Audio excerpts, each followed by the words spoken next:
네, 안녕하세요. 반갑습니다. 여러분의 꿈의 성취와 항상 함께하는 고아름입니다. 자, 이번 시간에 우리가 볼 내용은요, 바로 3월 모의고사, 우리가 이제 이 모고를 대비를 해야 되죠. 그래서 쌤이 지금 3월 모고 대비 모의고사를 제작을 했고요. 자, 이 모의고사를 통해서 우리가, 우리의 실력이 얼만큼인지, 자, 그리고 어떤 점을 좀 더 약점을 보완해야 되는지를 같이 알아보도록 하겠습니다. 자, 이번에 쌤이 지금 출제한 모의고사는요, 이 모의고사 거의 상당히 유사하게 문제가 출제되는 경향을 다 맞춰서 넣었고요. 그리고 이제 자주 나오는 부분들과 잘 나오지 않는 부분들을 구분을 했어요. 자, 그러면 1번부터 20번까지 들어가면서 우리가 어떤 부분에서 얻어갈 수 있는 것이 있는지를 확실하게 깨닫고, 자, 그리고 또 내가 이런 점은 조심해야 된다라고 하는 것도 같이 공부해 가도록 하겠습니다. 자, 그러면은 가볼게요. 우선은 1번 문제부터 갈 건데, 사실 문제가요, 쉬운 거는 건너뛰면서 갈 거예요. 그러니까 너무 쉬운 거는 우리가 깊이 갈 필요가 없겠죠, 그죠? 자, 그러면 쉬운 문제는 이게 이렇게 나옵니다. 자, 그리고 이런 건 이렇게 대비하면 됩니다.까지 알려드리고 갈 거예요. 아시겠죠? 자, 그러면 따라오세요. 자, 우선 1번 문제입니다. 자, 1번은요, 대부분이 신석기나 아니면 청동기가 나와요. 자, 근데 우리가 지난번 학력평가에서 구석기 시대가 나온 적이 있었어요. 뭐 구석기 시대에 뭐 미나토 가와인, 뭐 승리산인 이런 식으로 땡땡인 그러면 이건 전부 다 구석기 시대 인류거든요. 그러니까 땡땡인 그럼 이거 구석기구나라고 생각을 하고 풀면은 되는 거예요. 자, 쉽게 생각했을 때 우리가 신석기부터는요, 우리랑 똑같이 생긴 사람들이 살아요. 그러니까 우리가 이제 만약에 타임머신을 타고 신석기로 간다 그러면 그때는 우리랑 똑같이 생긴 사람들이 있는 거예요.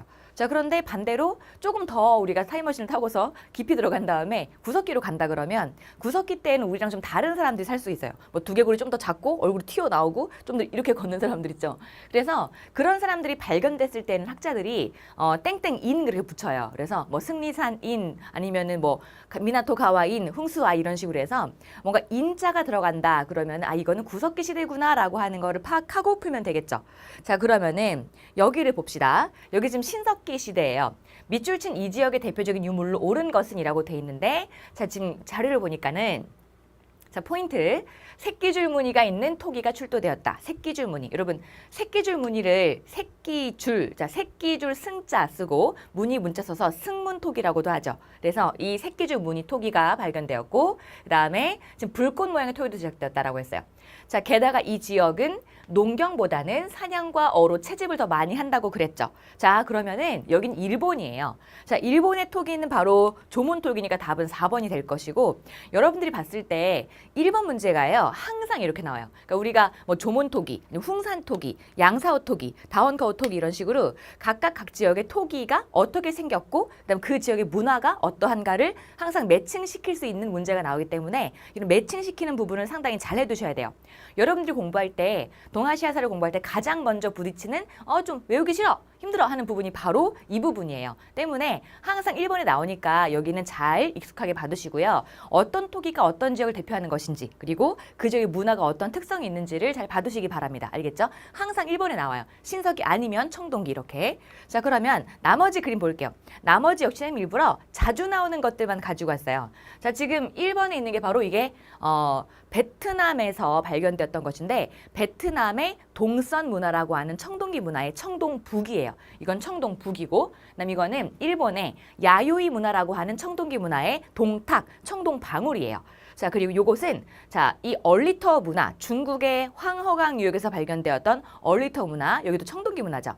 이 청동기 문화의 청동잔을 말하고, 여기 있는 거는 뭔지 알죠? 그죠? 이거는 빗사무늬 토기가 되겠어요. 자, 그럼 여기까지 해서 우리가 1번을 봤는데 1번 문제 어떠하다? 반드시 신석기 시대 토기, 그리고 청동기 시대 유물을 알아두고 그 지역의 위치랑 같이, 위치에 대한 특징과 같이 매칭을 시켜라. 아시겠죠?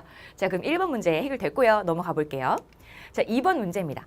그럼 대개 2번 문제는요, 대부분 진나라나 한나라 아니면은 위진 남북조 시대 인구 이동이 나오는 편이에요. 왜냐면 우리가 이제 석기 시대를 보잖아요. 뭐 선사 시대, 그러니까 신석기랑 청동기를 보죠. 자, 그런 다음에는 그 뒤에 바로 역사 시대로 들어가는데, 역사 시대로 들어갈 때 대개 진나라나 한나라, 뭐 아니면 춘추 전국 시대, 아니면 좀 더 나간다 그러면은 인구 이동 파트가 나오는 거예요. 자, 그러면 여기서 지도를 보니까는, 자, 원래 수도가 나급이었는데 나급에서 장안에 갔다가 그 다음에 건강으로 왔죠. 그죠? 자, 수도를 지금 이렇게 이동을 시켰는데 결국은 강남 지방에, 자, 메모 좀 들어갈게요. 자, 강남 지방에 건강으로 왔어요. 자, 건강은 지금 현재는 난징이라고 부르고요. 난징. 자, 난징 지역으로 천도한 이 나라는 바로 동진이라고 써있네요. 동진. 그죠? 자, 그럼 우리가요, 사실 이 동진이 등장한 시대는 바로 4세기예요. 자, 우리가 만약에 쌤 강의를 들었다고 한다면은 3세기, 4세기, 5세기, 6세기, 7세기까지를요, 모두 아마 이름을 붙여서 모두 외웠을 거예요. 왜냐면은 이쪽 파트는요, 각 시대가 몇 세기인지를 파악하는 것 중요하고요. 그 다음에 그 시대에 다른 나라가 어떠했는지를 파악하는 것이 상당히 중요하기 때문이에요. 동아시아에서 정말 중요하게 그리고 정말 자주 나오는 문제가 어떤 문제냐면 중국이 이럴 때 다른 동아시아 나라가 어땠게 이런 거예요. 만약에 중국이 이러다 그러면요. 한일배는 어땠을까? 이런 걸 물어보는 거거든. 자, 그러면 여기서 지금 4세기가 나왔어요. 자, 이 지도는 자, 아래 지도와 같은 상황이 전개된 시기, 그 시기에 동아시아 상황에 대한 설명으로 옳은 거니까 4세기 동아시아를 골라주면 돼요. 자, 우리가 이 4세기 제목을 뭐라고 붙였었냐면 중국은요. 5호 16국 동진시대다 라고 했었어요. 자, 5호 16국 동진시대, 즉 화북 지역에는 화북이라는 황하강역이죠. 그죠? 그 화북지대에는 5호 16국이 나왔고 이 5호 16국의 침략 때문에 떠밀려서 나중에 이 서진이 동진이 되었다. 즉 서진이 멸망하고 동진이 건국되었다라고 해요. 자, 그래서 자, 여기 보이는 것처럼 4세기는 5호 16국 동진시대예요. 그럼 4세기를 골라주면 되겠죠. 그죠? 자, 볼게요. 자, 기억에 일본의 야마토 정권이 성립하였다. 자, 일본의 야마토 정권은 4세기에 나온 것으로서 맞아요. 자, 다음에 백제가 한성에서 웅진으로 천도하였다. 자, 백제가 한성에서 웅진으로 천도하는 것은요. 장수왕이 남진 정책을 해서 고구려가 전성기를 맞이하던 그때의 모습이에요. 자, 그 때문에 이것은 몇 세기가 되겠다. 이것은 5세기니까 안 되겠죠. 자, 그 다음에 한반도에 처음으로 불교가 전래되었다. 자, 한반도에 처음으로 불교가 전래된 시기 언제? 자, 바로 소수리왕 때이기 때문에 소수리왕, 고구려 소수리왕은 4세기 사람이니까 자, 요거는 옳은 설명이죠. 그러면 지금 기억이랑 디귿 맞고 자, 그다음에 넘어가서 그 다음 자, 리을에 유목민족의 풍습이 화북지방에 전파되었다라고 했는데요. 자, 이 부분을 친구들이 좀 궁금해하더라고요. 왜냐면 쌤, 제가 알기로는요. 5호 16국이 이 화북지방을 차지한 다음에 나중에 5세기가 되게 되면 자, 참고로 나중에 5세기가 되게 되면 5세기에는 북위가 생기잖아요. 그럼 북위가 생기면 이 북위가 한화 정책을 하던데 이 한화 정책을 하던데 그러면 북위 같은 경우는 한화 정책 하는 거니까 오히려 한족의 풍습이 유목민족한테 퍼지는 거 아니에요? 자, 그러니까 이거는 틀린 말 아닌가요? 라고 물어봐요. 자, 그런데 자, 보세요. 모든 인구 이동이라고 하는 거는요. 교류를 쌍방에서 주고받는 모습으로 나와요. 물론 전체적으로 봤을 때 유목민족이 한족의 문화를 받아들이는 형태로 가긴 하지만 그럼에도 불구하고 유목민족의 풍습이 한족에게 퍼지기도 하겠죠. 자, 우선 이 선택지는 옳은 선택지예요. 이거는 옳은 선택지. 자, 어떤 것이 퍼지냐? 유목민족의 풍습이 이런 게 퍼져요. 좌식 문화랑 입식 문화가 있잖아요. 우리는 원래 좌식 문화예요. 이제 앞바다리에서 이렇게 앉아가지고 양반다리에서 밥을 먹기도 하고요. 그다음에 그냥 방바닥에 이부자리를 펴고 자잖아요. 근데 중국에서 당시 이 유목민족들은 이동 생활을 하다 보니까 왜 텐트 치고 살잖아요. 유목민족들은. 그러니까 유목민족들은 되게 약간 땅에서 조금 더 올라온 그러니까 침대나 아니면 식탁 같은 곳에서 밥을 먹고 잠을 자요. 그러니까 이렇게 입식 문화가 생긴 거예요. 이런 입식 문화가 중국에 이 당시에 퍼지게 돼요. 자, 그리고 또 말을 타고 달리는 이 당시 유목민족들은요. 이 옷이 펄럭펄럭거리면 그 말 타기 불편하잖아요. 그래서 이 중국의 귀족과 다르게 좀 옷을 이렇게 좀 쪼맬 수 있게 여기가 매우 좁게 돼 있어요. 이렇게 옷 소매 부분이. 이런 식으로 이런 의복 문화가 퍼지기도 하는 것이 모두 유목민족의 이동 시기 모습이에요. 자, 그래서 지금 이 리을은 옳은 선택지가 됩니다. 자, 그 다음에 강남 지방이 본격적으로 개발되기 시작하였다. 자, 강남 지방이 즉 이 서진이 멸망하고 동진이 건국되게 되면서 강남 지방에 내려온 한족들이 이 강남 지방을 본격적으로 개발하기 시작한 거죠. 자, 그래서 지금 미음도 맞아요. 자, 그러면은 이렇게 좀 기억해 놓고 자, 그런데 조심할 것. 이 강남 지방의 생산력이 화북을 능가할 만큼 발전하나요? 그건 아니죠. 자, 강남 지방의 생산력이 화북을 능가할 만큼 발전하는 것은 송나라가 될 때, 송나라가 되어서 참파벼가 들어온 다음에 그 뒤에는 강남 지방의 생산력이 화북 지방을 능가하는 게 되는 거예요. 자, 그러면은 이해되셨죠? 자, 정답 몇 번 되겠어요? 자, 우리가 지금 중간에 잠깐 뒤로 가보자면 여기서 중간에 빠지는 게 어디예요? 니은만 빠지는 거예요. 그러니까 지금 기역, 디귿, 리을, 미음 되겠다. 아시겠죠? 자, 그러면 넘어가겠습니다. 자, 다음에 넘어갈게요. 자, 정답은 4번 되겠죠? 그죠? 자, 그러면 3번 문제입니다. 자, 3번 문제는 어떤 황제가 나왔어요. 자, 여기 보니까 업적이 많아요. 그죠? 남쪽으로 백어를 멸하고 군을 세웠으며 북쪽으로 흉노를 물리쳐 호냐의 10만 무리에게서 항복을 받고 오소국을 설치하고 삭방군을 세워 그곳에 풍요로운 땅을 빼앗았다. 자, 동쪽으로는 고조선을 정벌하여 현도와 낭랑을 일으켜 흉노의 왼팔을 잘랐으며 서쪽으로는 36국을 병합하고 흉노의 오른팔을 잘랐다. 자, 지금 이 나라는 어떤 나라예요? 포인트를 보니까 상당히 많죠. 여기 보니까는 전반적으로 흉노도 치고 그 다음에 고조선도 정벌했어요. 자, 그럼 이 나라는 바로 어디? 그쵸. 이 나라는 바로 한나라고. 자, 한나라고 문제가 황제에 대해 묻는 문제이기 때문에 이 문제는 바로 한무제에 대해서 묻는 문제가 되겠어요. 자, 그러면은 옳은 걸 골라보는 거잖아요. 한위 노구광 금인을 하사하였다. 자, 이것은 후한의 광무제, 후한 광무제 넘어갈게요. 소금과 철의 전매제를 실시하였다. 그렇죠. 이게 답이죠. 그죠? 자, 그리고 이번에 증짝증리잔의 반란을 진압한 것도 후한의 광무제이기 때문에 틀렸고요. 자, 그리고 4번에 분서경이 누구예요? 굳이 말 안 해도 진시황제구나. 알고. 다음에 5번에 초원 지역을 통합하여 유목세계의 패자가 되었다. 이것은 흉노의 묵특선우가 될 텐데 물론 초원 지역을 통합해서 유목세계의 패자가 되는 사람은 뭐 징기스칸도 있고 누르하치도 있고 있는데 자, 최초로 등장했던 사람은 바로 이제 한나라가 있었던 때에 묵특선우가 되겠다 하는 거죠. 자, 말 나온 김에 묵특선우 같은 경우는 한 고조와 동시대 인물이고요. 그리고 한 무제 때는 오히려 이제 흉노가 약했기 때문에 흉노를 치게 되는 거죠. 됐죠?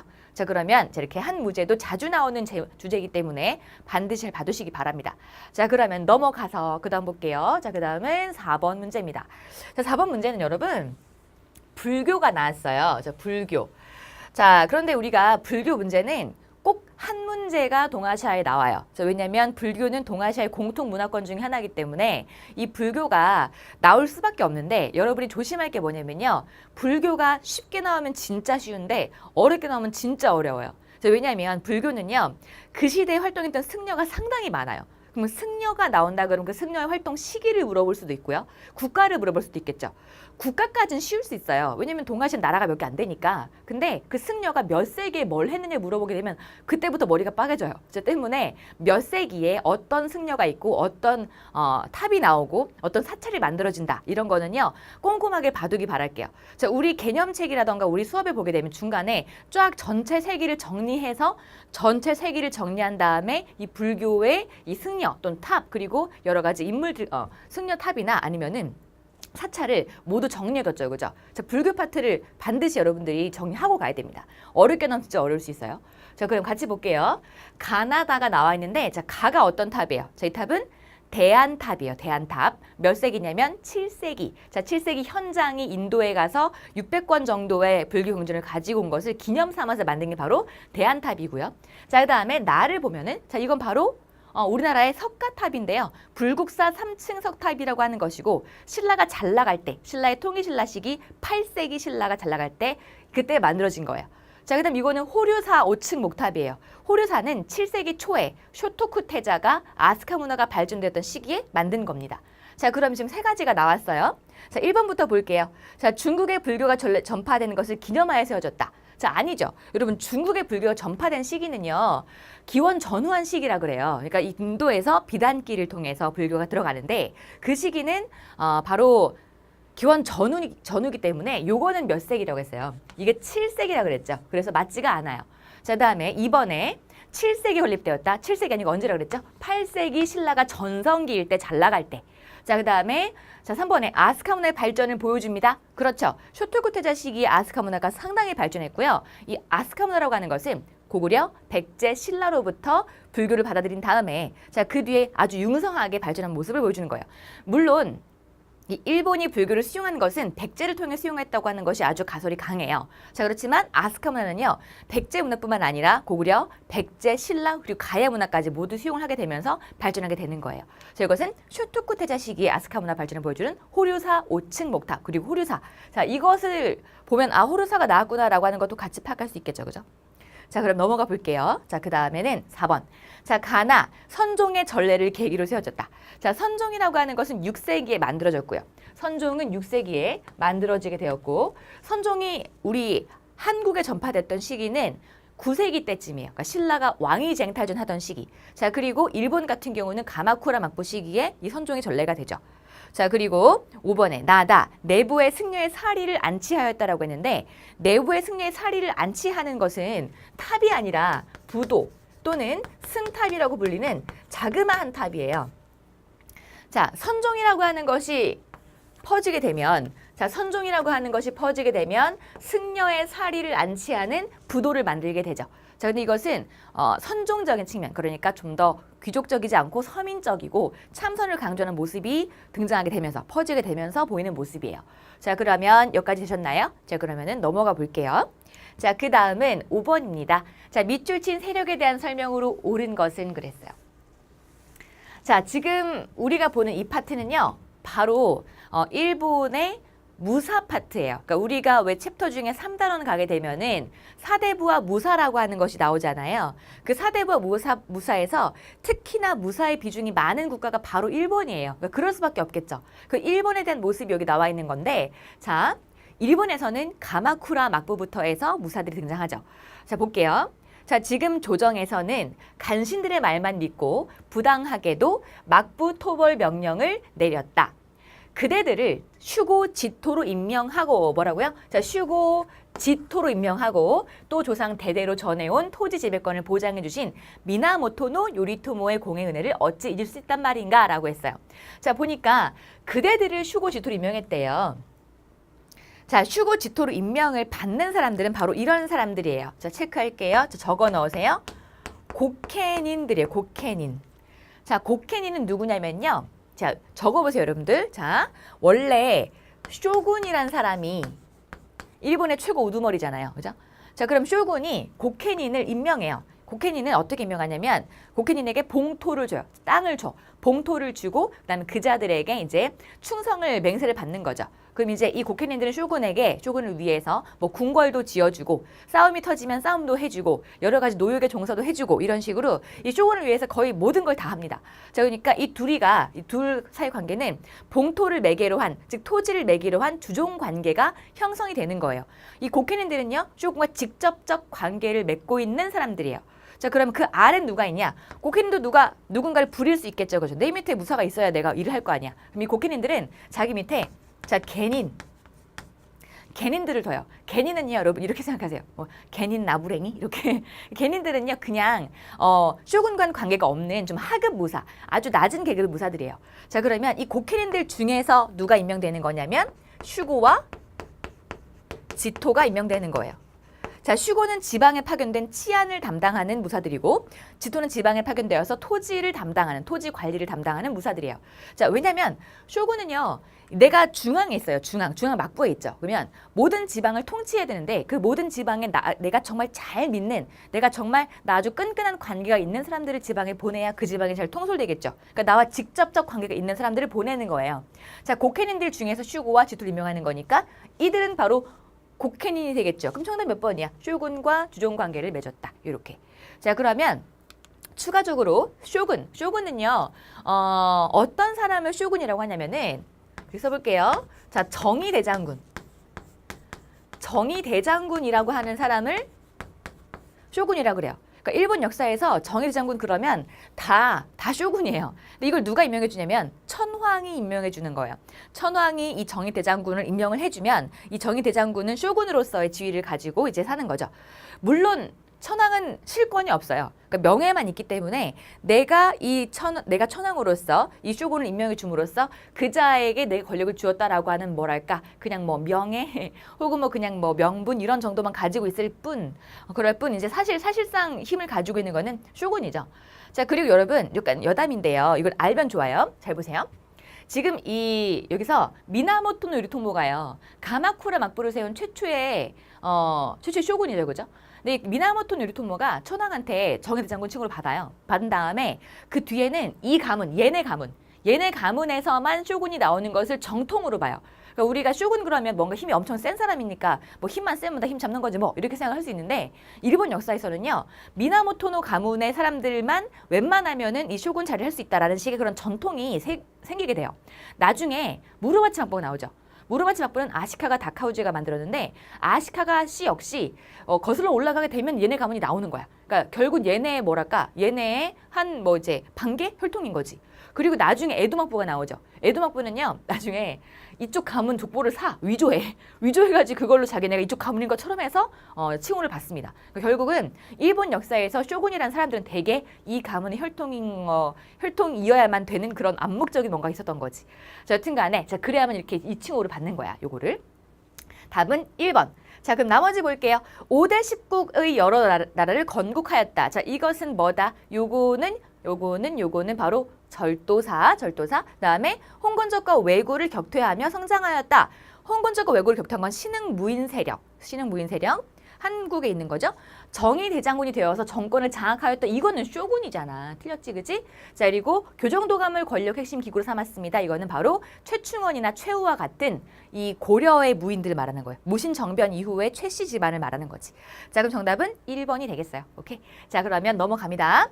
쌤이 지금 이 문제에서는요. 무사들에 대한 얘기를 아주 자세하게 다뤘어요. 근데 쌤이 약간 고민했어요. 문제 내면서. 왜냐면 문제 낼 때요. 대부분 시험 문제에는 과거제가 나오면서 무사보다는 문이 나와요. 문인. 뭐 신사나 사대부나 이런 사람이 나오거든요. 근데 이런 사람들이 나오면 되게 쉬워요. 그러니까 이런 사람들보다 조금 더 여러분들이 약간 어려울 수 있는 이 부분 내는 게 좀 더 도움이 되겠다 싶어서 더 잘 나오는 것보다 여러분에게 실질적으로 도움이 되는 문제를 낸 겁니다.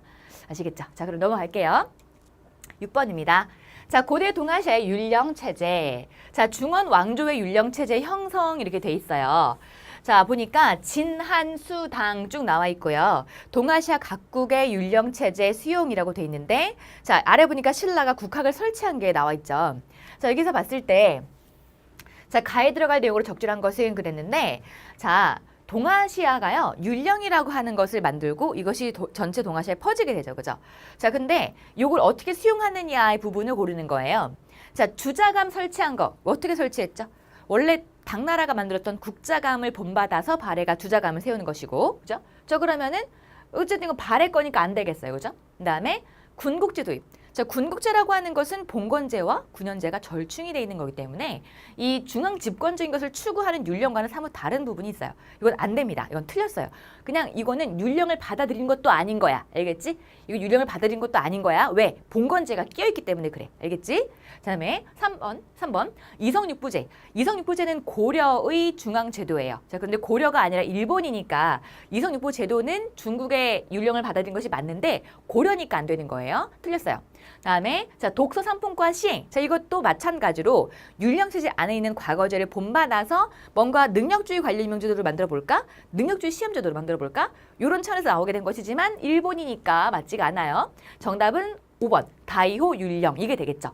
자, 일본은요. 701년에 다이호 율령을 반포해서 여기에다가 이 중국의 율령과 상당히 유사한 것들을 이제 만들어냈어요.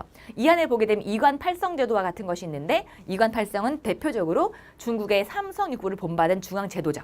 자, 그러면 정답은 5번 됐습니까? 자, 그러면 넘어가 볼게요. 자, 7번. 아, 선생님 좀 높아심에요. 걱정이 되어서 한번 조금 더 언급을 해줄게요. 율령 문제가 나오게 되면요. 이렇게 얘기를 많이 해요. 율령 문제 하면 자, 마이크를 가려서 자, 그러면은 율령 문제가 시험에 나오게 되면 이렇게 나오는데 어떤 식이냐면 율령을 수용했다라는 부분과 그다음에 변용했다라는 부분이 나와요. 원래 율령을 수용하는 건 그대로 수용하는 케이스를 말해요. 어떤 식이냐면은 율령이 아까 우리가 봤던 것처럼 당나라가 만든 국자감을 그대로 고려가 그대로 국자감으로 만들어요. 그럼 그냥 수용하는 거죠. 근데 그 나라의 특성에 맞게 살짝 바꾸는 경우가 있어요. 뭐 당나라가 삼성육부를 만들었지만 발해는 좀 용어를 살짝 바꿔서 똑같이 삼성육부지만 그 안에 내부 명칭이 달라요. 그럼 이거 변용하는 거죠. 그대로 수용한 건 아니에요. 그런데 시험 문제가 나오면 변용이란 말을 잘 안 쓰고 되게 좀 뭉뚱그려서 수용과 변용을 같이 내는 경우가 있어요. 그러니까 이게 원래 율령의 기본 틀인데 요건 율령을 좀 본받은 거야 아니야? 즉 율령의 영향을 받은 거야 안 받은 거야? 이걸 물어봐요. 그러니까 되게 율령을 수용하는 태도는 두 가지가 있는 거죠. 그냥 수용, 그대로 수용하거나 좀 살짝 바꾸거나 둘 중 하나인데 그런데 되게 물어볼 때는 율령의 영향을 받은 게 뭐니? 이렇게 물어보기 때문에 율령 영향을 받은 것, 율령의 영향을 받은 거는 둘 다 가능하잖아. 그래서 둘 다 같이 뭉뚱그려 물어보는 경우가 많다는 거 이거를 알아두시기 바랍니다. 그럼 되게 시험 문제가 나오게 되면 이렇게 물어보겠죠. 율령을 수용해서 나온 것이 뭐겠니? 라고 물어보는 거야. 그럼 이 수용이란 말에는 이게 포함되는 것이기도 한 거지. 오케이, 이해됐어요? 그러니까 어떤 친구가 질문을 하더라고. 선생님이 이제 수업할 때 얘들아 율령 수용의 태도는 세 가지가 있어. 수용을 하거나 조금 변형하거나 아예 안 받거나. 자, 근데 그 중에서 수용과 변형을 좀 구분해 줬는데 여기에 대해서 이게 조금 시험 문제가 나오는 걸 보니까 대부분 이 수용과 변형이라고 하는 것이 섞여 나오던데요. 자, 굳이 구분해 줄 필요가 있나라고 묻더라고요. 그러니까 선생님이 수업할 때 일부러 더 꼼꼼하게 가르친다고 더 꼼꼼하게 수용 따로, 변형 따로 가르친 겁니다. 알겠죠? 근데 문제가 되게 쉽게 나오는 케이스에서는 이렇게 이 수용과 변형을 같은 걸로 볼 수 있다는 거지. 문제가 꼼꼼하게 나오면 구분을 합니다. 알겠죠? 근데 이 문제는 좀 꼼꼼하게 나오지 않고 좀 편안하게 나오는 문제, 좀 더 평이하게 나오는 문제라는 얘기예요. 아시겠어요? 이 부분이 이해가 안 되면 수업을 듣고 질문 또 하세요. 아시겠죠? 자, 넘어갈게요. 자, 다음에 7번. 자, 다음에서 설명하는 국가에 대한 설명으로 옳은 것은 그랬어요. 자, 태종이 중국을 다스리면서 관직이 남과 북으로 나뉘었다. 국제로서 거란족을 다스렸고 한제로서 한족을 대하였다. 북면관은, 자, 북면관은 부족, 소국을 다스리고 남면관은 한인의 주현, 군마를 다스린다라고 했어요. 아, 이걸 보니까 지금 국가가 어디겠어요? 북면관제, 남면관제니까 거란이에요. 자, 거란족은 어때요? 특징이 후진으로부터 연운 16주를 획득하였다. 이게 답이 되겠죠, 그죠? 자, 그러면 정답은 3번 되겠어요. 3번. 자, 나머지 금과 서화의 은과 비단을 바친 것은 송. 여진족을 물리치고 동북성을 쌓았습니다. 자, 이것은 고려. 그다음에 호라즘을 무너뜨리고 비단길을 장악하였습니다. 이것은 원나라고요. 즉 몽골족일 때죠. 쩌릉다의 화력으로 몽골의 침략을 막았습니다. 이건 바로 쩐 왕조가 될 거예요. 정답은 3번. 오케이, 넘어가 볼게요. 자, 다음에 8번이에요. 밑줄친 전쟁 이후에 있었던 사실로 옳은 것은 그랬어요. 자, 여기 보니까 어떤 전쟁이 나왔는데 미군 병사가 사이공 처녀와 사랑에 빠지는 내용의 작품이래요. 자, 보니까 미군이 철수하는 장면에서 등장한 세트용 헬기가 큰 화제가 됐다. 뭐 결국은 미군과 베트남 처녀니까 이게 지금 뭐구나. 베트남 전쟁이구나. 파악할 수 있어요. 자, 베트남 전쟁이라고 했는데 대부분 시험 문제에서요. 이 동아시아사 모의고사는 베트남 전쟁이 상당히 많이 나와요. 거의 동아시아가 정말 어떻게 보면요. 동아시아 현대사에서 아주 큰 영향을 끼치고 있는 것이 베트남 전쟁이기 때문에 상당히 많이 나오는데 자, 여기도 마찬가지로 이 문제가 등장했죠. 근데 조금 조심할 게 있어요. 베트남 전쟁은 이제까지 최근 3개년까지는 그러니까 처음 동아시아가 나와서 3년째까지는요. 상당히 많이 나왔어요. 상당히 많이. 근데 이제는 이게 쉬워진 거야. 그래서 이것을 좀 더 깊이 들어가거나 혹은 아니면 좀 뜨문뜨문 나오게 되는데 깊이 들어가서 어렵게 나오면 여러분들이 되게 힘들겠죠. 그죠? 그러니까 이 부분은 베트남 전쟁의 연도도 기억하셔야 되고요. 사건도 기억하셔야 되고 좀 더 깊이 알 필요가 있습니다. 알겠죠? 쌤이 그래서 일부러 낸 거예요. 자, 많이 나왔기 때문에 좀 더 깊이 갈 필요가 있다. 이 부분이에요. 자, 그러면은 옳은 것은 그랬어요. 자, 이 전쟁 이후에 자, 이 문제는 시기를 묻는 문제예요. 이 전쟁 이후에 있던 사실로 옳은 것은 그랬으니까 자, 1번에 6.25 전쟁이 일어났다. 아니죠, 여러분. 6.25 전쟁이 일어났던 것은 남북한이 싸웠던 것인데 이거 끝나고 나서 그 다음에 이게 터지잖아요. 이 전쟁은요. 시기 언제입니까? 자, 이 전쟁은 1964년에 통킹만 사건이 터져요. 그러면 적어줄게요. 자, 통킹만 사건 나오고 나서 그 다음에 1965년부터 75년까지 나오는 게 바로 베트남 전쟁이에요. 자, 근데 우리가 이 베트남 전쟁은요. 시기 파악을 잘 해야 되는 게 이 전쟁 사이사이에 중요한 사건이 들어가요. 그럼 좀 적어보자면은 추가적으로 자, 1969년에 미국에서 닉슨 독트린이 떨어지게 됐어요. 뭐라고요? 자, 닉슨 독트린이 일어나게 됐는데 이걸 보고서 미국 즉 이제 이걸 통해서 냉전 자체가 완화되었던 거예요. 자, 이렇게 되면서 결국은 1973년에 미군이요. 나 이제 더 이상 이 베트남 전쟁에 참여 안 하겠습니다. 라고 해서 미군이 철수를 해버려요. 미군 철수. 자, 완전히 미국이 이 전쟁에서 철수를 결정했기 때문에 자, 이 미국이 철수했던 그 회담 이름이 뭐냐면 이렇게 쓸게요. 여기다가 파리 평화협정이에요. 자, 파리 평화협정. 파리 평화협정인데 자, 이것을 이제 하고 나니까 미군이 쑥 빠졌잖아요. 그럼 이제 미군이 빠진 상태에서 남쪽에 있던 베트남 정부는요. 싸워도 이길 수가 없어. 왜냐면 미군이 없잖아. 안 도와주잖아. 그래가지고 결국 져요. 그래가지고 전쟁 끝나는 게 75년인 거예요. 아시겠죠? 여튼 그럼 볼게요. 이 전쟁 이후의 사실로 옳은 것은 그랬어요. 전쟁 이후 사실. 자, 볼게요. 자, 2번 6.25 틀렸어요. 자, 답 2번이죠. 베트남 전역이 공산화가 되죠. 왜요? 전쟁 끝나면서 다 북쪽이 이겼으니까 베트남 쪽에서 사회주의자가 이겼기 때문에 전국이 다 공산화가 됐어요. 그죠? 그다음에 자, 3번에 1차 대전 발발은 언제예요? 1914년. 한참 전이야. 그치? 넘어갈게요. 그다음에 중화인민공화국은 1949년인데 요거는 오히려 이 중화인민공화국이 이제 공산주의 나라로서 북베트남을 도와줘요. 그래서 틀렸죠. 그다음에 샌프란시스코 강화조약은 51년 틀렸습니다. 오케이, 넘어갈게요. 자, 9번. 자, 가시기 동아시아 각국의 경제 상황에 대한 설명으로 옳은 걸 골라봐라 그랬어요. 자, 한국에서 대동법이 시행되었습니다 했는데 여러분, 자, 글을 잘 보세요. 이제 그림을. 이 가식이 언제야? 10에서 12세기잖아요. 이 시기면요, 송이에요, 송. 송. 그것도 굳이 말하면 북송. 북송이야. 자, 이 시기에 한국이 뭘까요? 자, 이 시기 우리 수업 시간에 되게 많이 연습했잖아. 자, 북송 때 우리는 고려, 전기, 그죠? 북송 때 일본은요, 아직요, 일본에서 가마쿠라 막부가 안 나왔어. 그래서 당시 일본에서는 가마쿠라가 안 나왔기 때문에 헤이안 시대. 가마쿠라 막부가 굳이 좀 조심하셔야 되는데요. 북송이 언제까지 유지가 되냐면 북송은 여진한테 당해서 이제 위쪽에 카이펑을 뺏겨요. 그리고 이제 남쪽으로 가는데 때문에 북송은 960년부터 해서 언제까지 가냐면 나중에 1126년까지 간단 말이에요. 이렇게. 근데 해안 시대 끝나는 게 1185년이에요. 그래서 지금 이렇게 정확하게 봐야 돼요. 북송 때는 고려 전기, 일본 해안 이렇게 가는 거죠. 자, 그리고 그때쯤에 베트남은 그 당시에 리 왕조가 있어요. 리. 자, 그럼 같이 볼게요. 자, 한국에서 대동법은 조선시대, 그렇지? 틀렸지? 이건 안 돼. 자, 조선은 후기에 이게 나왔으니까 후기. 그다음에 니은에 조생종 벼가 도입되었다. 자, 조생종 벼가 바로 뭐예요? 참파벼. 자, 참파벼, 조생종, 정미, 점성도 다 같은 말이에요. 뭐라고요? 자, 써줄게요. 자, 참파벼. 베트남에서 들어왔다. 참파벼. 조생종, 빨리 자란다. 다 같은 말이에요. 그다음에 점성도, 정미, 다 같은 말이에요. 다 빨리 자라는 송 때 들어왔던 쌀을 말하는 거. 그다음에 자, 이게 나오다 보니까 이항법이 가능해지게 되면서 모내기가 퍼지게 되죠.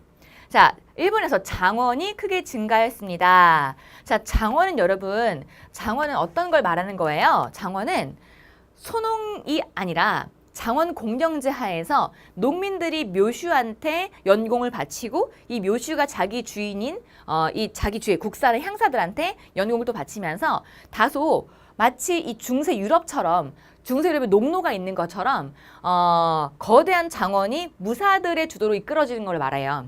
자, 해안 시대는요 어떤 모습이 등장하냐면 아직은 무사가 완전히 성립한 건 아닌데요. 장원이 점차 증가하게 되면서 이들이 나중에는 이 해안 시대의 힘을 잡았던 자들 나중에는요 무사가 되게 될 거야. 그러니까 점차 장원이 스멀스멀 증가하는 시대가 바로 해안 시대인 거예요. 자, 그러면 요거 됐고 리을에 자, 중국에서 세금을 은으로 징수하였습니다. 그랬는데 이건 명나라부터죠, 그죠? 틀렸어요. 그다음에 중국에서 자, 이 중국의 동전이 고려와 일본으로 유출되었다. 자, 맞아요. 이 자료 보니까 어때? 이게 다 동전 발행량이야. 자, 동전을 막 찍어냈는데 왜 찍어? 이걸 중국 내부가 소비를 하기도 하지만 이것을 일본이나 고려가 이걸 유출해 가니까 그런 거지. 자, 당시 송은요 구리값이 싸서 동전이 아주 많이 발행됐습니다. 이것을 일본과 고려가 좀 가져간, 특히 일본이 많이 가져갔어. 자, 그러면 니은 디귿 미음 오케이 넘어갈게요. 자, 10번부터 가볼게요. 자, 지금 여기 있는 국가는요 바로 류큐예요. 류큐. 자, 요즘에 좀 더 뜨고 있는 나라죠. 자, 오키나와이고 지금은 그땐 류큐였어요. 자, 류큐는 여러분 위치를 잘 봐두셔야 돼요. 이 류큐가 자, 잘 보세요. 가가 류큐고요.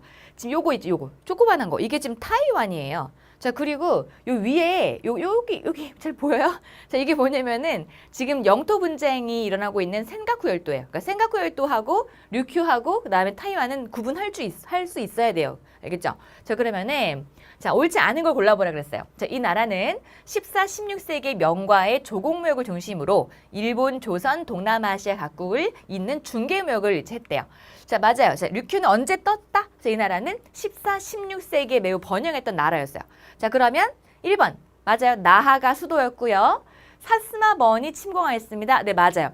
사스마번은요, 에도 막부가 생기고 나서 그 류큐를 침공해서 류큐한테 조공을 받아요. 그러니까 류큐는요, 위치가 어때? 되게 지금 애매한 위치죠. 지금 일본에게도 뭔가 바쳐야 될 입장이에요. 뭔가 일본에게 당하기도 하고, 이 류큐가 우리한테 바치기도 해요. 조선에게 류큐가 조공을 바치기도 합니다.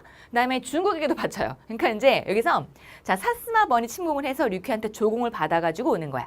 자, 이것도 맞아요. 이건 17세기 잊어버릴까 봐 써줄게요. 자, 17세기에 에도막부 시기 초창기에 류큐를 치죠. 그다음에 자, 19세기 후반에 일본에 편입되었다. 맞아요.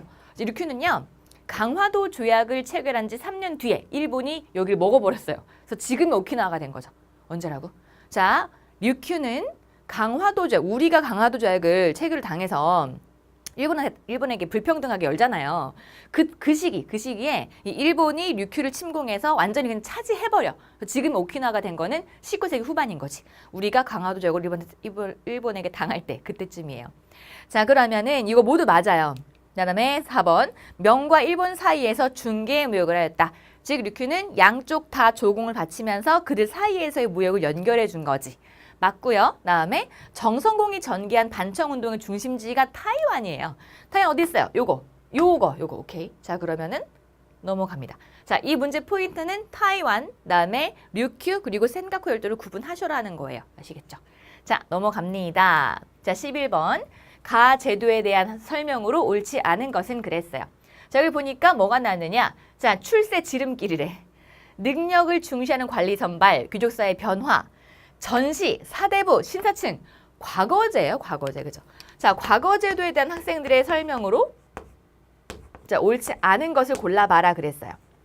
자, 토착 신앙과 결합하여 발전했어요. 답이 나왔네요. 자, 과거제는요, 거의 동아시아에 공통적으로 있는 제도고요. 토착 신앙과 같이 결합되지 않아요. 대개 다 중국이 만들어놓은 틀에 따라가죠. 다만 조심할 거, 일본은 뭐가 없다. 일본은 과거제가 없다. 아예 없다. 자, 그러면 1번 틀렸어. 이거는 일본의 뭐 신불스팝이라던가 아니면은 뭐 이제 신유일치처럼 이곳은 일본에서 신토하고 주변 여러 가지 사상이 결합하는 걸 말하는 거예요. 여튼 이건 틀렸어요. 나머지 맞아요. 능력을 중시하는 관리 선발 제도고요. 새로운 신분층을 형성시켰죠. 뭐 사대부라던가 양반이라던가 아니면 신사층들을 형성시켰어요. 맞아요. 자, 그리고 베트남에서 리 왕조 때 비정기적이지만 시행을 시작했고요. 그리고 고려에서는 제술과 명경과 잡과로 나누어 시행했고, 자, 여기서 제술과 명경과라고 했는데 제술과가 글을 쓰는 거, 명경과가 이걸 이제 암기하는 거, 경전 암기하는 거예요. 자, 그리고 잡과로 나눴고 고려 사회는 무과가 없었다. 자, 여기서 제술과 명경과라고 하는 것이 얘가 바로 문과고요. 문과. 그다음에 잡과라고 하는 건 뭔지 알죠, 여러분? 뭐 이제 통역을 하는 시험을 친다던가 이런 거, 의관, 역관 시험. 자, 그런데 무과가 없다라고 하는 게 고려의 특징. 자, 그러면 넘어갈게요. 자, 12번 가볼게요. 자, 여기서 이 문제는요, 우리 이 동아시아사에서 절대 빼놓을 수 없는 전쟁을 말하고 있어요. 바로 임진왜란. 자, 글을 보니까 일본에서는 자기네가 이긴 것만 말하는 거예요. 벽제간 전투, 울산성 전투, 사천성, 뭐 자기네가 이긴 거. 이걸 3대 대첩이라 그런데. 우리는 우리가 이긴 거. 진주 대첩, 한산도 대첩, 행주 대첩을 꼽는다. 그러니까 다 자기네가 이제 이긴 거를 좀 주로 본다는 얘기지, 그지? 이런 게 동아시아의 관점이에요. 그러니까 우리가 좀 객관적으로 보자 이런 얘기인데. 여튼 이 전쟁에 대한 걸 옳지 않은 걸 고르는 거예요. 1번, 사야카가 전쟁 도중 귀화하였다. 자, 사야카는 여러분 일본 사람인데 원래 이 사람이 이후에 한국에 귀화에 들어와요. 그러니까 이제 우리나라 여러 가지 활동을 보고 귀화에 들어와서 일본의 철포대 기술, 그러니까 조총을 잘 쓰는 방법을 알려주는 것에 조금 이제 공을 세우게 됩니다. 일본 이름은 사야카, 그다음에 우리나라 이름은 나중에 바꾼 것이겠죠. 김충선. 자, 그리고 이 전쟁 전부터 원래 통신사가 교류를 했었어요. 그러니까 우리가 오해를 많이 해요. 통신사가 임진왜란 전에 안 갔다가 나중 임란 끝나고 나서 우리가 일본에 간청으로 보내준 것이라고 오해를 많이 해요. 근데 그게 아니에요. 그게 아니라 우리가 원래 무르마치 막부랑 조선이 그 전부터 통신사 교류가 있었는데 그랬는데 나중에 결국은 이것이 임란 전에 좀 끊기거든요. 끊겼다가 임란 이후에 에도막부가 나오잖아요. 일본에서. 그 에도막부가 우리가 너네 친구 아닙니다. 도요토미가 잘못한 겁니다. 이러면서 우리는 도요토미랑 상관없다. 이러면서 다시 교류하자 그래요. 그래서 다시 보내준 게 통신사예요. 통신사는요. 임란 전후 다 간다. 알겠죠? 조심하세요. 이거 맞는 거야. 3번에 무르마치 막부가 쇠퇴하는 요인이 되었다. 무르마치 막부가 있을 때 전국시대가 열려요. 그 전국시대 때문에 일본이 매우 혼란스러워졌고 전국시대가 끝나기도 전에 무르마치 막부는 망해버렸어요. 자, 그런 다음에 그 뒤에 이 무르마치 막부를 멸망시키고 그 다음에 전국시대가 도요토미에 의해서 통일이 돼요. 자, 그러니까 요거는 무르마치 쇠퇴 요인은요. 전국시대. 그러니까 이건 틀렸어. 무르마치 막부가 망한 건 우리 탓이 아니야. 그치? 자, 이거는 지금 오히려 전국시대에 대한 설명이라고 볼 수 있겠죠. 그죠? 자, 넘어갈게요. 이 전쟁의 영향으로 에도막부가 수립되었습니다. 네, 맞아요. 에도막부가 언제? 1603년에 수립되었다. 자, 5번에 이 전쟁의 영향으로 만주에서 여진족이 성장하였습니다. 네, 맞아요. 여진이 성장해서 뭘 세웠어요? 후금을 건국하죠. 후금은 1616에 나왔어. 1616에 나왔어. 오케이? 자, 그러면 이것도 맞아요. 왜냐면 우리나라를 도와주러 들어왔던 명나라 부대가 료동 지방, 랴오tung 지방에서 들어왔기 때문에 랴오tung이 비게 되면서 만주 지역이 이제 좀 통제할 자가 없어지게 된 거지. 이렇게 되면서 결국은 이 여진이 성장이 된 거예요. 이렇게 넘어갑니다. 자, 그러면 13번이에요. 가나 도시에 대한 설명으로 옳지 않은 것은 그랬어. 옳지 않은 것. 자, 중국의 입장에서는 서구 열강과의 전쟁에서 패배하여 조계가 설치된 뼈아픈 공간이었다. 하지만 대한민국 임시정부가 수립되는 등 여러 나라의 민족운동가들이 반제국주의를 지향하며 활동하던 도시이기도 하였다. 자, 보세요. 중국의 입장에서는 조계가 설치가 된 뼈아픈 공간. 그러니까 마치 우리나라가 강화도 조약으로 인천, 부산, 원산을 연 것 자체가 되게 뼈아픈 사실이지만 그렇지만 우리는 여기에다가 대한민국 임정을 세웠죠. 자, 임정을 세웠던 여기 바로 어디예요? 상하이가 되겠죠. 상하이. 그다음 나를 볼게요. 자, 19세기 후반에 거류지가 설치된 이후에 일본인 거주자가 증가하면서 급속히 변모했다. 자, 한국인가 봐요. 경부선이 완공됐대요. 아, 그럼 여기는 어디겠다? 부산. 자, 그다음에 시모노세키를 오가는 전기 항로. 그러니까 시모노세키랑 부산이랑 왔다 갔다 하는 항로가 생기게 되면서 일본, 만주, 조선을 연결시키는 거점이 되었다. 이건 부산이에요. 자, 부산이니까 볼게요. 난징 조약이 체결되면서 개항되었다. 맞아요. 난징 조약이 체결되면서요. 이 광저우나 상하이, 그다음에 샤먼 이런 곳이 열리는데 자, 난징 조약 때 개항된 거 옳은 설명이에요. 조심할 게 뭐냐면 난징 조약은 난징을 개항시키진 않았어요. 자, 난징 조약 때 난징 개항이 안 된다. 조심하세요. 그다음에 자, 이번에 영국 상인에 의해서 신보가 창간된 곳입니다. 자, 영국 상인에 의해서 신보가 상하이에서 맞아요. 창간됐습니다. 그다음에 일본 병참 기지로 활용되었습니다. 자, 일본의 병참 기지 부산 맞아요. 왜냐면 일본이요. 부산에서 러일 전쟁 시기에 군인들을 실어 나르는 곳이 여기였잖아요. 맞아요. 그다음에 최초의 신문이 창간되었습니다. 최초의 신문은 대개 수도에서 만들어져. 수도. 자, 그래서 이거는 주로 우리나라의 한성순보 말이에요. 한성순보. 틀렸어. 자, 답은 4번. 그다음에 자, 불평등 조약으로 그죠? 개항됐죠. 여기 둘 다. 그치? 여기는 강화도 조약, 이거는 난징 조약. 넘어갑니다. 여러분, 이 13번처럼요. 도시 문제는 동아시아에 꼭 하나는 나와요. 근데 도시가 되게 요즘에 근현대에 개항된 도시로 많이 나오니까 잘 봐두시는 게 좋고요. 상하이랑 부산은요. 대표적인 그런 도시예요. 자, 넘어가서 14번. 자, 지금 정약용의 탕론이 나와 있고요. 황종이의 명의대방록이 나와 있어요.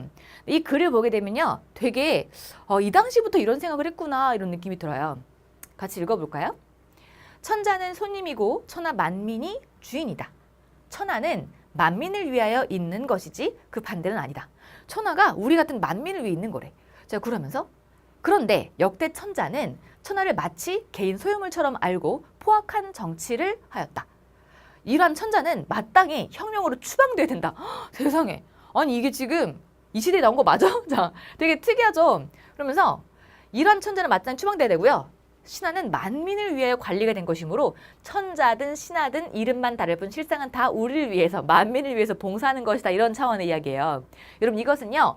황종이가 말했던 경세치용, 그러니까 세상을 통치하는 방식에 대한 이론이에요. 그러니까 황종이가 당시에 고증학을 연구하기도 하고 당시 여러 학문을 한꺼번에 섭렵했던 사람으로서 이 당시 점점 이제 청나라가 몰락해 가고 우리나라로 따지면 그때는 우리가 후기였겠죠. 조선시대 후기. 그 당시에 어떻게 하면 좀 더 천하를 잘 통치할 수 있을까를 생각하면서 내놨던 경세치용의 한 부분이에요.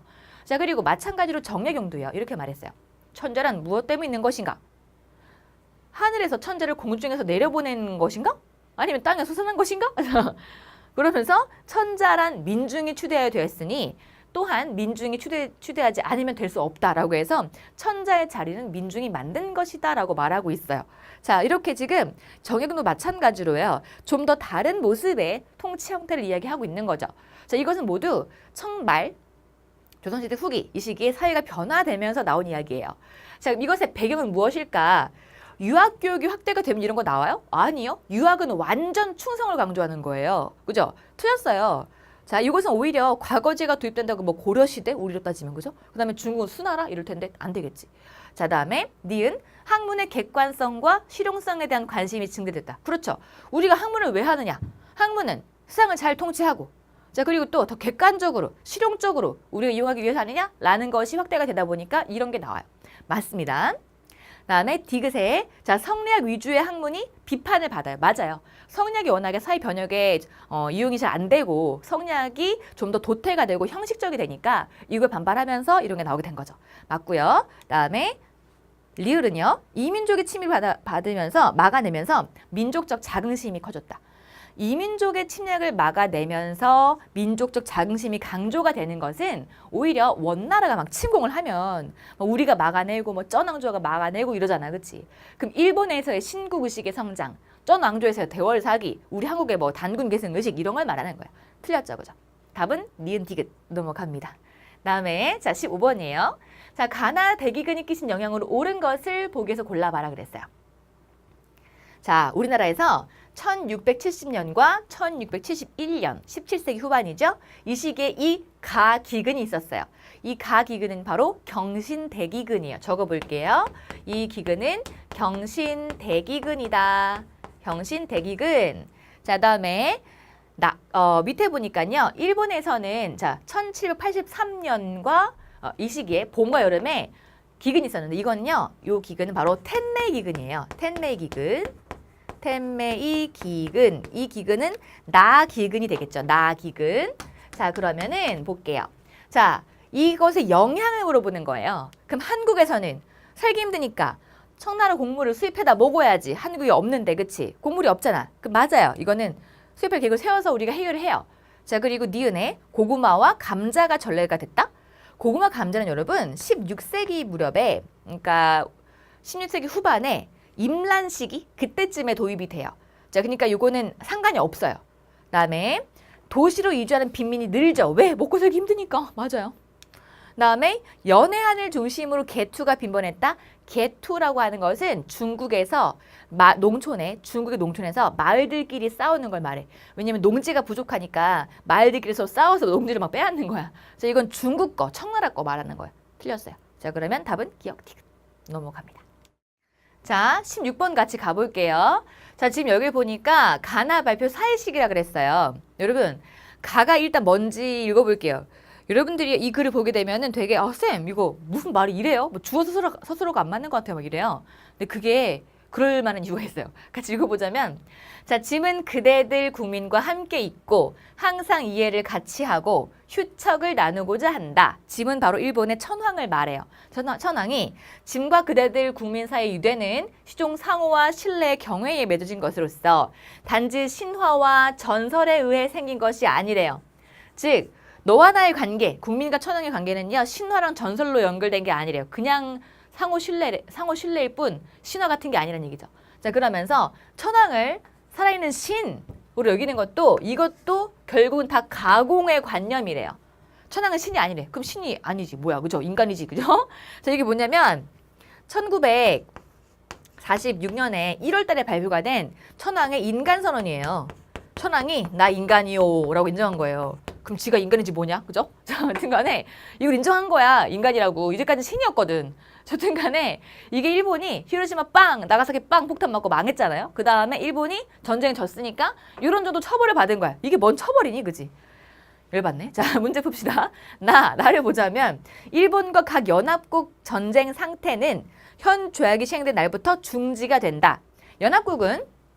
연합국이라고 하는 건 미국을 대표하는 일본에게 히로시마 빵, 나가사키 빵 폭탄 터뜨린 그 국가들을 말하는 거야. 걔네들이 자, 일본과 그 영해에 대한 일본 국민의 완전한 주권을 인정해 준대. 헐, 왜 일본이 주권을 인정해 줘? 패배한게도 모자란 판에, 그치? 자, 근데 이거를 인정해 주면서 너네가 대신, 일본이 대신 불법적으로 차지한 뭐 제주도, 거무도 등등 땅은 다 토해내라 이렇게 말하고 있어요. 자, 이거 뭐냐면 1951년에 샌프란시스코 강화조약이에요. 자, 이거를 왜 한 거냐? 왜 이 조약을 맺었냐면요. 일본이요, 지금 지위가 요 나조약으로 올라가고 있는 거예요. 근데 왜 일본을 지위를 올려주냐 하면은 그럴 수밖에 없는 일이 터져. 한국에서 6.25가 일어난 거야. 그래가지고 이것 때문에 일본이 그나마 파란 색깔, 즉 자유주의 국가로서는요, 그나마 멀쩡한 나라인 거지.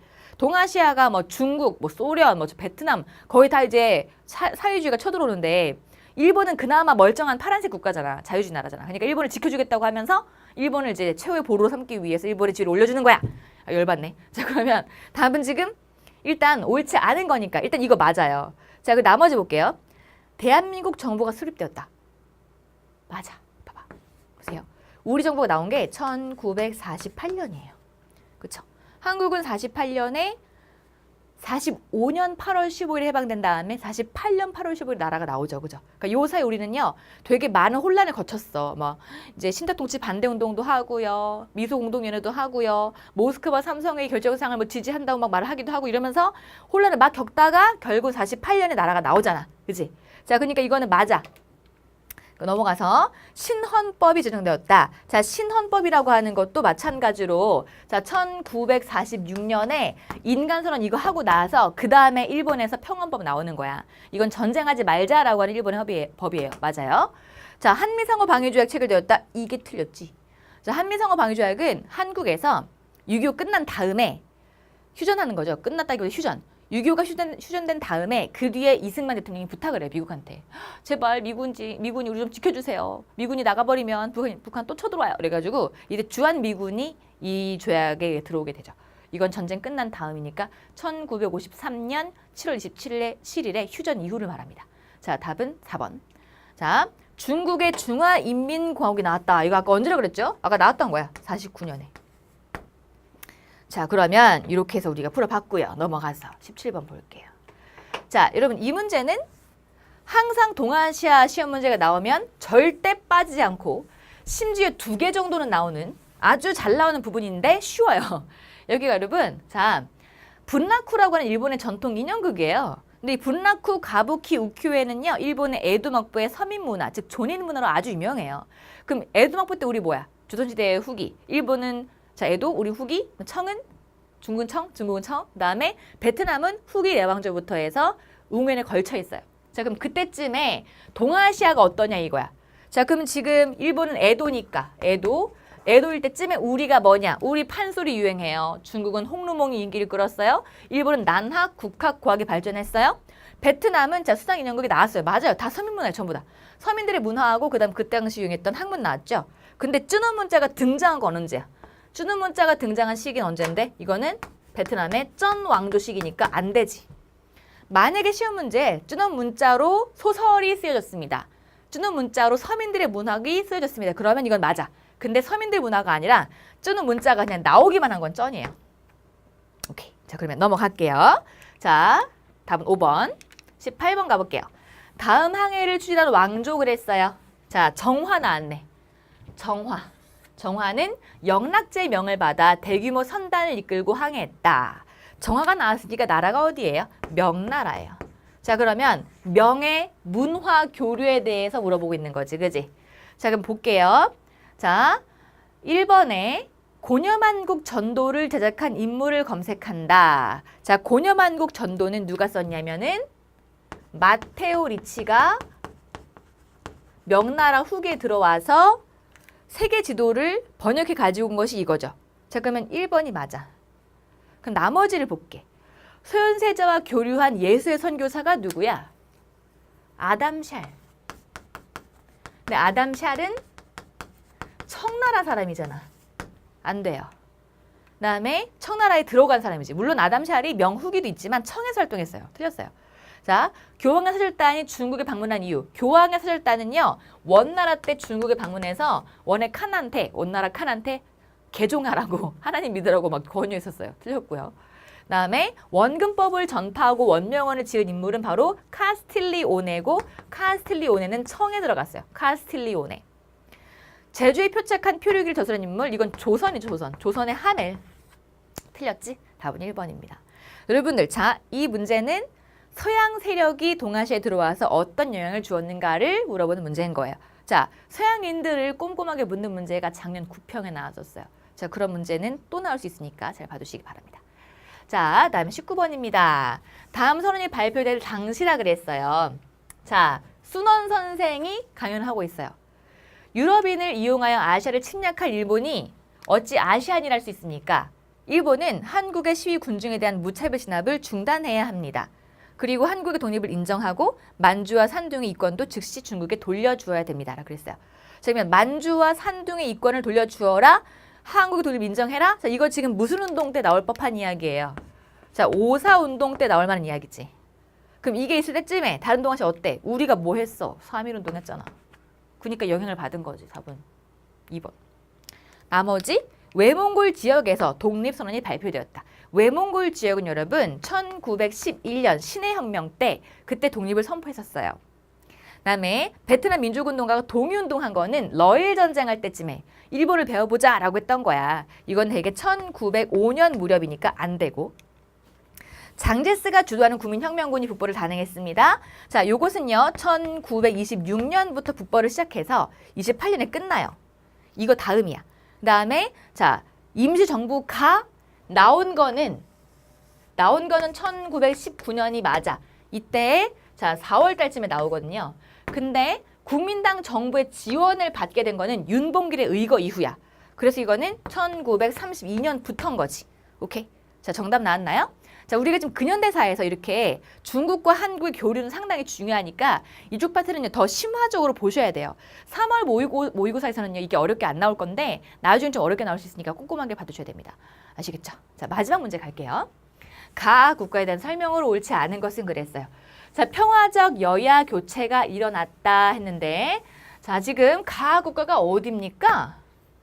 중국이에요. 보니까는 자, 한국과 92년에 수교했고요. 급격하게 무역량이 늘죠. 그죠? 이건 바로 중국이야. 이 정도 무역량은 중국이 가지는 거지. 자, 그럼 볼게요. 평화적 여야 교체가 나왔다. 평화적 여야 교체? 야당이 여긴 없는 거나 마찬가지예요. 왜? 공산당 일당 독재거든. 자, 이건 한국이야. 한국의 김대중 정부 시기. 평화적 여야 교체.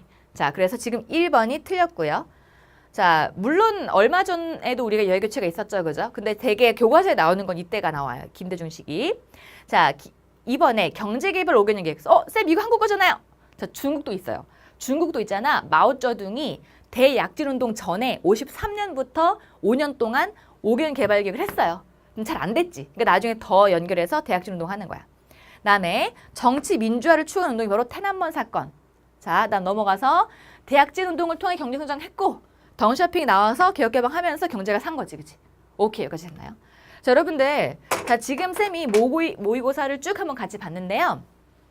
자, 여러분들이 지금 현재 이거를 반드시 기억하셔야 돼요.